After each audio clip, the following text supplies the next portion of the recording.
Elizabeth starts off this hour in Midland, Odessa, Texas. Hi, Elizabeth. How are you? I'm good. How are you? Better than I deserve. What's up?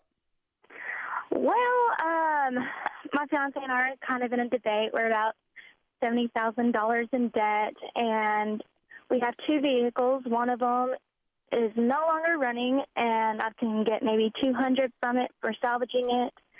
The other we owe about $20,000 on. However, What is the other $50,000 in debt? well, I decided to go to a private college when I graduated high school, and I didn't get to finish because I got sick. So some of it's school, some of it's sickness, some of it's personal loans. So you have $50,000 in sickness and student loans? Medical bills and student loans? Yes, sir. Wow. Okay. And a $20,000 car. And what's your household income? Well, it was $12,000. Now it's 65,000. Mm-hmm. Are you still ill? Actually, yes. I was working for about 2 months, and then I fell sick again, and it's something different this time, and I'm still going through a lot of testings. And the doctors here are more expensive than they were in the last place we were at. Mm-hmm. Mm-hmm. So your husband is the only one working? Yes, sir. And he makes $65,000? Yes, sir. Okay. And what's he do? He is actually, well, there's not really a title. He's just helping to build branches at the moment.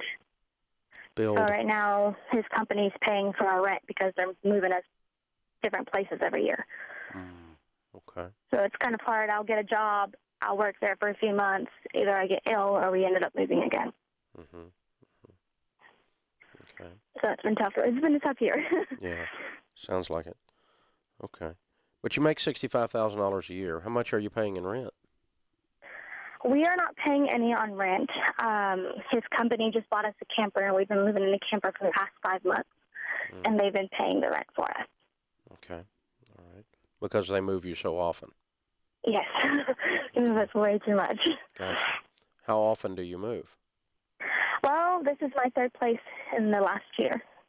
Okay. So every 4 or 5 months? Every 4 or 5 months, yes, sir. Okay. This is actually the longest we've been in one place. What is your long-term plan with that? Does he intend to do this for 10 years? Hopefully not. We're hoping that in about a year we can get back to our hometown area, which is up there in Amarillo, and they're thinking about building a branch up there, and he's going to want to help build the branch up there, and he's going to ask them when we get up there if we can stay there and just run that branch. Yeah, I believe I'd be working on that now. Yeah. Start to talk about it because this is untenable for you guys to do this for an extended period of time for only $65,000 a year. How old is he? He's 23. Okay. All right. All right, that's good. What's the car worth? The rundown car or the one we're running? The $20,000 debt car. Well, it is worth, I want to say, $8,000 to $9,000. Where'd you get that number? We do have a 21% rate on it. Where'd you get that number? The Blue Book, it's $9,000. Okay, 20,000 isn't right then. Yeah, well, our interest rate on it is 21%. Interest rate doesn't affect the payoff balance. It only affects the total of the payments. So you got screwed when you bought this car on the interest rate, and I'm guessing that they're not giving you the payoff balance. They're giving you the account balance because it's called TOP, total of payments at a rip-off finance company. What you need to find out is what your actual payoff is. Mm-hmm. If you walked in today and wrote them a check and paid it off, what's the deal? And I'm going to guess and say that's about $14,000. Okay. Well, we asked them what it would do if we give it back to them. They said it would be called a voluntary repossession. And they're going to sue you for the difference. They're not going to, yeah. That's stupid. That's really stupid. Don't do that. And that's what I told them. I said, we might as well just keep it until we can pay it off. But we're kind of in that debate because we have, two vehicles. This one's given us, one of them doesn't run. We can get $200 for it. This one, the starter's messing up, the air conditioner is messing up, the speedometer is off, which we found out this weekend when we went on a road trip.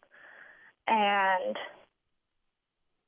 you're broke and you went on a road trip.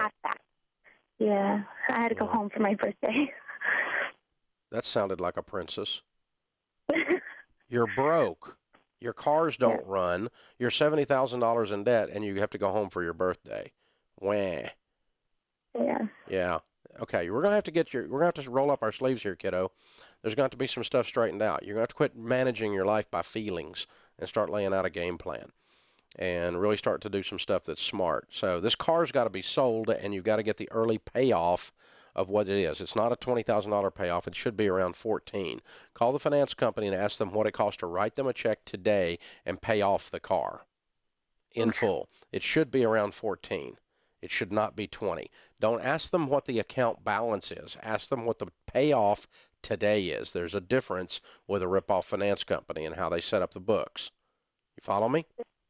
Okay. Yes, sir. And then let's lay out a written budget of every dollar and where it's going, and then let's try to figure out anything we can do to create income as fast as possible and begin to clean up these messes of the school loans and the medical bills and the cars that won't run. And let's get the car sold, get you two $2,000 cars that you pay cash for, and then you move up in car only after you're debt free and that you can pay cash for a better car. And no more trips and no more crap and no more eating out and no more goofing around with money. You're not 14. You're grown up. It's time to pay the bills. And it's time to roll up your sleeves and get real serious about it. I'm not being mean to you. I'm loving you. I hope you hear the love. It's in there. You have to listen, but it's in there. You can do this stuff. But your life's not fun right now. It's not fun. It's stress to stress to stress to stress, but you're making your financial decisions based on your feelings, not based on a game plan. And you got to lay out a game plan, and you got to execute the game plan, and you can do it. So hold on. I'm going to have Kelly send you a copy of a book called The Total Money Makeover. And I want both you and your young husband to read this thing, and I want you to lay out a game plan. I want you to attack. And as you're fighting it, if you get scared or you don't know what to do, you call me back and I'll help you. I'll walk with you through this. But it's time for you to do this. This is the Dave Ramsey Show.